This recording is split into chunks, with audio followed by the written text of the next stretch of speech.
Attends une petite seconde. Hey, je pars en live, là. Je veux pas un son. Et coucou Lios, aujourd'hui je reçois donc Lios Art, qui est un artiste et auteur canadien, québécois, on va dire. On va dire comme ça, Lios. Tu es d'accord pour la présentation? Oh, oui, tout à fait. Alors, pour comprendre un petit peu, Lios, je le connais maintenant depuis presque 4 ans, c'est-à-dire au tout début de Cardibook.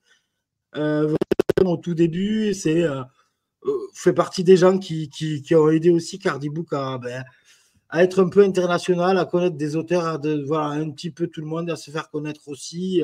Elios, voilà, fait partie vraiment des premiers, de la première heure à être. Voilà, travailler ensemble, on a fait plein de choses. Voilà, des auteurs en commun qu'on connaît. Voilà, Elios, vraiment, voilà, on est devenu. Pour moi, on est devenu vraiment amis surtout. On a longtemps discuté, on partage plein de choses. Voilà, Lios est un touche-à-tout. Lios fait des couvertures exceptionnelles. Lios maîtrise la 3D comme personne. Et Lios aussi, ben, il connaît toutes les combinaisons de l'édition, les publications, enfin bref. Voilà, Lios est aussi assez complet. Il va nous apporter aussi des conseils, etc., sur les choses qu'on a parlé ensemble, notamment Draft to Digital, etc., qui est très peu connu en Europe et en France. Alors que voilà, au Québec et dans toute la partie anglo-saxonne, il est beaucoup plus, je dirais, développé de ce côté-là, et beaucoup d'auteurs le connaissent. Alors, Lios, parle-nous un petit peu de, comment dire, déjà de toi, à la base. Donc, toi, tu es un artiste. Moi, Alors, je suis un explique-nous un artiste. petit peu, voilà, un artiste, donc tu faisais quoi, qu'est-ce que tu fais, etc. Voilà, à la Moi, base, tu fais quoi? je suis artiste multidisciplinaire. Fait que je fais de la peinture, de la sculpture, je suis un touche-à-tout.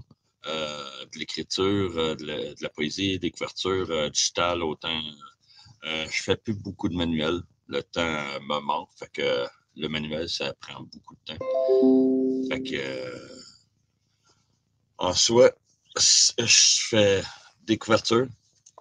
Exemple, Mary Winters. Je vais vous dire, voilà, Lios, il a un univers à lui, et aussi, bon, ses couvertures, elles sont quand même.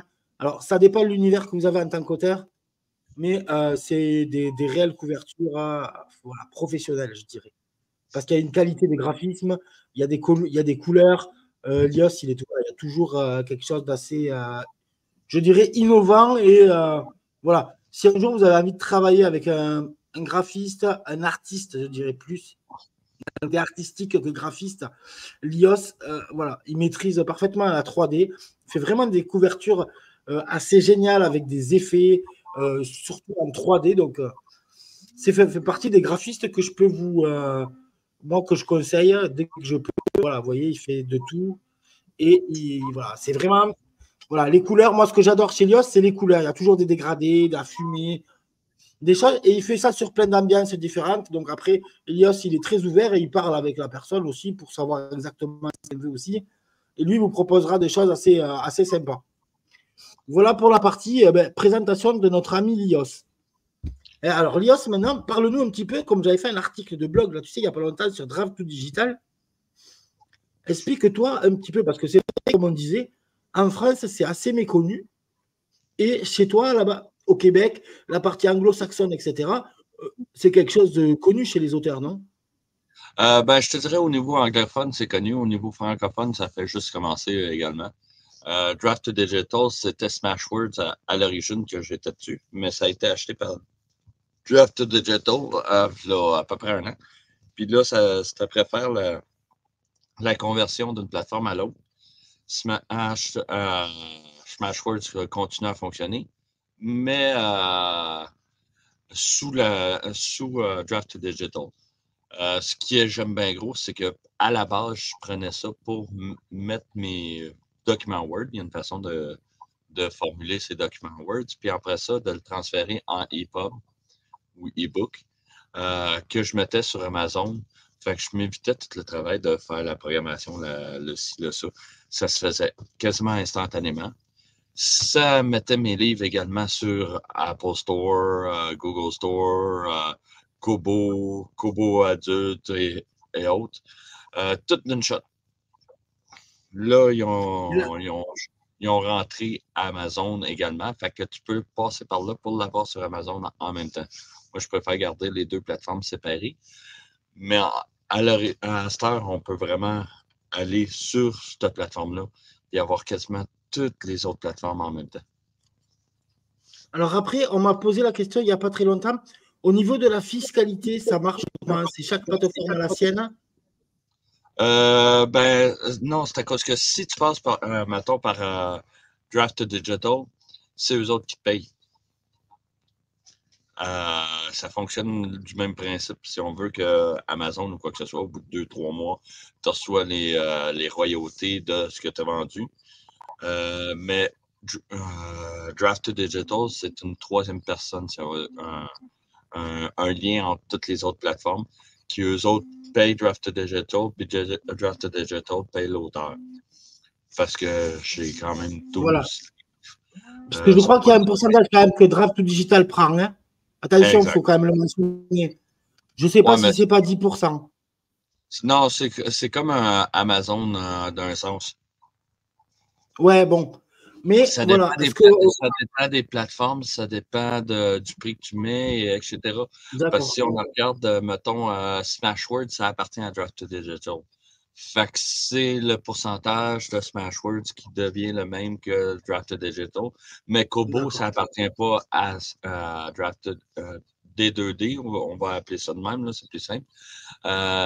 Kobo, ça appartient pas. Fait que eux autres s'occupent de tout mettre en ligne, puis ils te donnent les restournes. Fait que tu n'as plus besoin de courir d'une plateforme à une autre pour bien des choses. Puis ils offrent en plus les livres, à cette heure, les audiobooks, puis un paquet d'autres options qui fait en sorte que ça réduit ton champ de surveillance que tu as besoin de faire partout. On est d'accord. C'est aussi un gain de temps. Un gain de temps, c'est si tu as un site web, tu peux obtenir un lien qui va te donner tous les liens de chaque plateforme, que ce soit Kobo, et etc., Amazon ou autre. On peut même si tu n'as pas lié ton compte Amazon avec D2D, tu peux quand même prendre tes liens pour chaque livre puis les mettre en un lien unique puis qui revient qui ne coûte rien. Fait que sur un site web, c'est merveilleux aussi. Voilà, pour les Français, les Européens, c'est l'équivalent de immatériel qu'on a chez nous, mais qui est un peu immatériel et moins, je dirais, pratique dans le sens où il faut les contacter avant, etc. D2D, c'est tout automatisé. C'est une plateforme où vous inscrivez en ligne, et vous le faites de suite. C'est-à-dire que vous ne payez rien, vous mettez tous vos ouvrages en ligne, ça les met. Alors, il faut 48, 72 heures, des fois 5 jours pour que toutes les plateformes aient mis en ligne le livre. Ça vous envoie un email pour valider, etc. Et ensuite, vous avez tout qui apparaît sur votre avec un panier, donc avec les royalties, etc., les actualisations, etc. Donc ça, aujourd'hui, il y a de nombreuses maisons d'édition qui l'utilisent. Moi, je sais qu'il y a des maisons d'édition qui l'utilisent parce que ils mettent tout là, ils ont tout, ils peuvent fournir des documents comptables, etc. Puisque à l'intérieur, il y a aussi le téléchargement de documents mois par mois, etc. Mais t'as encore mieux que ça parce que, tu sais, tout le monde sait que des fois leur ordinateur plante ou quoi que ce soit, ou qu'ils téléchargent une version de leur livre, puis là, il y a une erreur, il faut qu'ils retournent à l'ancienne version ou quoi que ce soit. Tu peux aller télécharger ta version d'origine. Voilà. Il y a pas mal d'options. Tu conserves ton outil d'origine de ton texte, puis tu peux le télécharger gratuitement pour toi-même, toutes les autres versions. Puis tu peux aussi avoir des coupons de rabais pour tes livres, de 0 à 100%. Voilà. Et ça, c'est les seuls à le faire. Ouais. Et ça, c'est les seuls à le faire. Des coupons vraiment. Alors, parce que sur Amazon, il y a la promotion gratuite, etc. Et chez eux, il y a un système de coupons promotionnels personnalisables. Exact.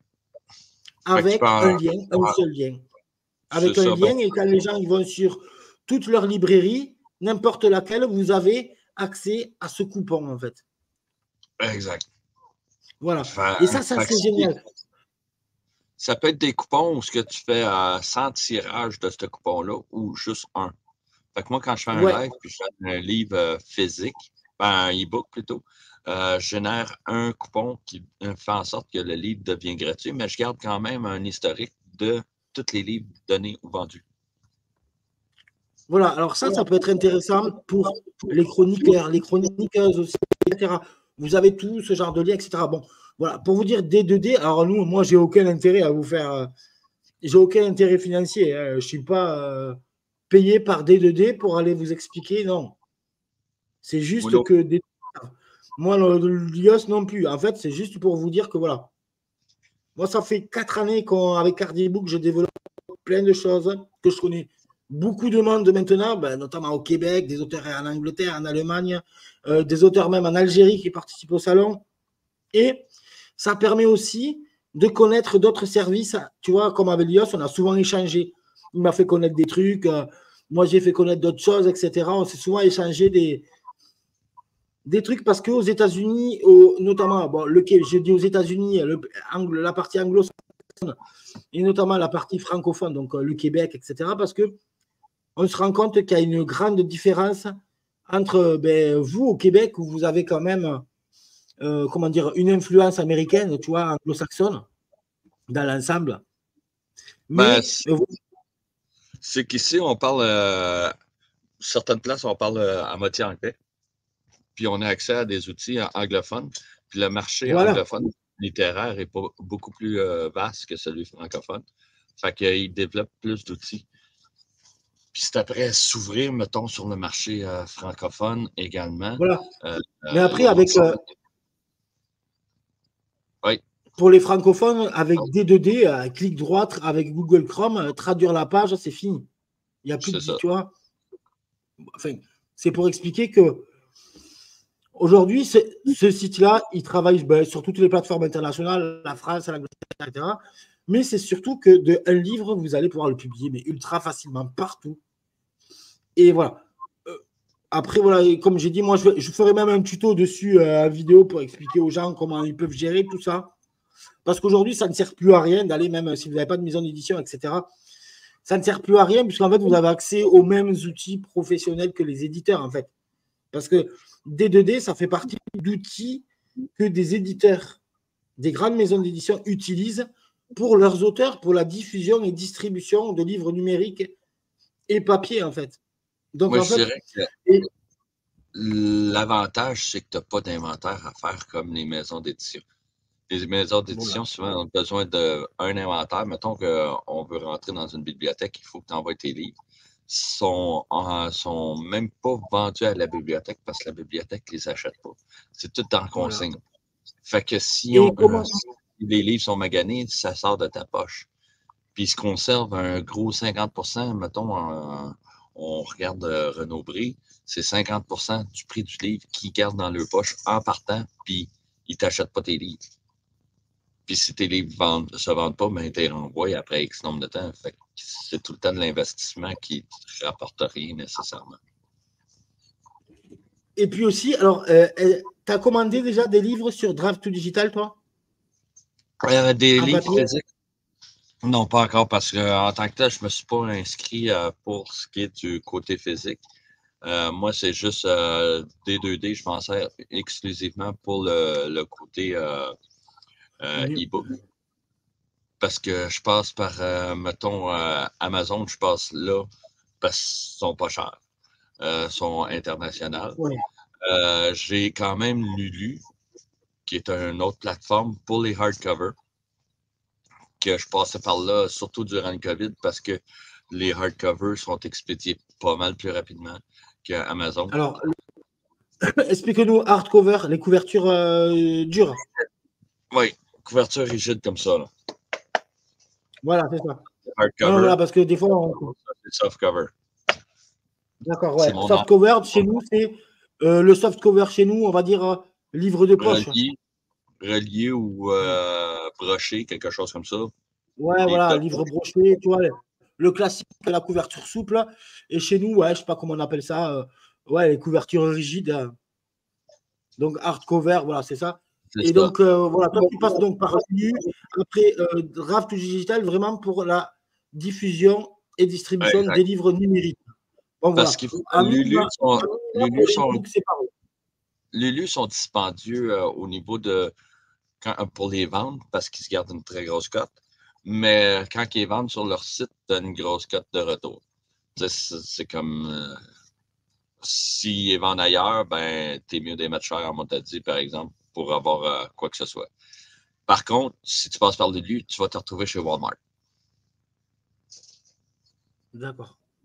Parce que Lulu a une porte ouverte directement chez Walmart. Tu peux les commander après ça en ligne chez Walmart à partir d'eux autres. Voilà, mais Walmart, c'est américain. Exact. Mais t'en as au Canada, aux États-Unis, ouais, je sais pas si c'est plus intéressant si tu veux vendre chez Walmart d'avoir un livre peut-être en anglais, en américain, ça aura plus de chance, non? Ben, si tu es en anglais ou en français, parce que comme tu sais, j'en ai écrit en anglais, qui sont traduits en anglais, c'est une autre game. C'est carrément une autre commercialisation, une autre publicisation, une autre. Faut que tu sois actif dans le monde anglophone autant que dans le monde francophone, parce que si tu es juste actif dans le monde francophone et que tes livres sont sortis, tu n'en vendras pas un mot à dire. Fait que c'est toujours de la publicité de faire voir et autres. Ouais, tout à fait. Non, voilà, c'est pour dire que c'est le même système un peu partout, mais comment dire, voilà, tu peux distribuer de cette manière-là avec des D2D, etc. Et même des D2D, tu peux choisir ta langue, FR, anglais, etc., et distribuer sur le monde anglophone. Etc. Donc, voilà, il y a plein de choses à prendre en compte. Voilà. Pour dire que voilà, aujourd'hui, même, vous voyez, au Québec, ça fait un moment qu'ils l'utilisent. Et chez nous, ça commence à arriver. C'est pour ça qu'on fait une présentation. Je voulais faire une présentation aussi pour aider un petit peu tout le monde. Des gens qui cherchent des solutions. Voilà, vous avez cette solution-là qui est tout à fait fiable et tout à fait correcte pour la distribution des e-books entièrement. Voilà. Et qu'est-ce que je voulais te dire d'autre, Lios? Bon, du coup, alors, toi, cette année, tu refais le calendrier de l'avant littéraire, c'est ça? Oui, en tant que tel. Alors, parce que Lios aussi, alors, je ne sais pas, ton calendrier, il est bouclé pour les auteurs ou pas? Pour l'instant, je pense qu'il me manque juste un auteur en soi. Ah, ouais, donc tu n'as plus de place. Je t'avais de têter Fabien pour qu'il revienne pour la version 2024. Parce que Fabien, il ne vous le dit peut-être pas, mais c'est un auteur aussi. Il a écrit dans ce recueil-là, dans le 2023, qui est encore disponible. Puis il y a un très beau texte dedans. Fait que, avis aux intéressés, si vous voulez connaître sa plume, pas juste sa bouche, sont là-dessus. Non, après, je ne suis pas un auteur. J'ai écrit parce que Lios, c'est mon ami et que j'avais envie de participer à son projet aussi, ce qui est normal. Et j'ai fait mon petit texte. Bon. C'est quoi la définition d'auteur? C'est quelqu'un qui écrit un texte. Puis la définition commerciale d'auteur, c'est quelqu'un qui a écrit un texte qui est publié. Fait que tu coches toutes les cases. Oui, bon, après, il y a d'autres choses qui rentrent en compte, bien entendu. Bon, après, c'était super d'avoir participé avec ça, vraiment à ça. Et cette année, on aura un peu plus de temps pour s'en occuper, même de la promotion, puisqu'à Noël, je ferai un salon virtuel. Et justement, si tu l'as prêt, si ton livre est prêt pour Noël, avant le salon, c'est-à-dire il commencera vers mi-novembre, si tout est prêt pour toi, moi, je mettrai en place pour justement essayer de le diffuser dans le salon et aussi en commander des exemplaires directement pour moi et pour en offrir aussi à tout le monde. Ben, en tant que tel, il devrait être prêt au début novembre, celui-ci. Parce qu'il faut dire que l'année passée, pour ceux qui sont pas au courant. On n'a pas pu faire de la pub comme on devait et comme je devais parce que c'était vraiment trop. Tu l'as sorti quand? L'idée m'est venue le 8 novembre. Le 8 novembre, l'idée m'est venue. J'ai fait la couverture, j'ai fait l'annonce comme quoi je cherchais des auteurs. Puis le 29 novembre, il était publié, il était disponible. Fait qu'en 21 jours, on a fait 220 pages. Ouais, mais ça a vraiment laissé que 2-3 jours pour commencer le livre. Voilà. Donc, moi, je pense qu'il faut même le lancer si tu peux l'avoir même. Si tu peux l'avoir fin octobre, c'est bien. Ben, ça devrait être début novembre à peu près qui va être sorti. Déjà, ça laissera un peu plus d'un mois pour déjà le diffuser. L'an dernier, on ne pouvait pas. En Ouais. 2 jours, on ne pourra rien faire. Non, mais là, je Non, mettrai plus en avant, j'aurai plus de temps. C'est le temps qui manque souvent parce qu'une promotion, ben, comme tu le sais, quand tu sors un livre, ce n'est pas en 2 jours qu'on fait le truc. Hein. non, ça c'est sûr. Mais Eh bien, écoute, Elias, merci beaucoup en tout cas pour tout et pour on ton parlait, témoignage. Et puis, on parlait-tu des 3 univers que j'avais à offrir en voilà. passant? Ça, Et c'est puis, ça fait partie de Dessous d'Apocalypse, l'univers un post-apocalypse humoristique. J'ai mon univers bien connu, L'œil du diamant, qui est du fantastique. J'ai 5 tomes, le 6e s'en vient. Puis je suis rendu avec un univers érotique, L'Encre interdite, le 2e s'en vient bientôt.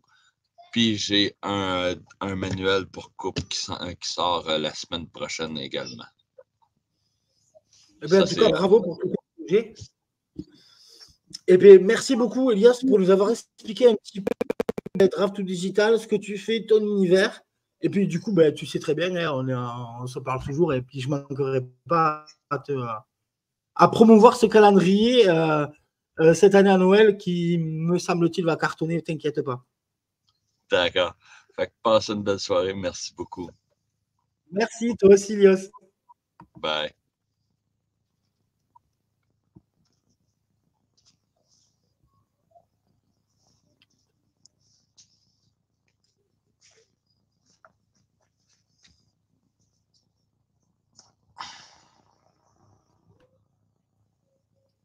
Tu es encore dans l'enregistrement?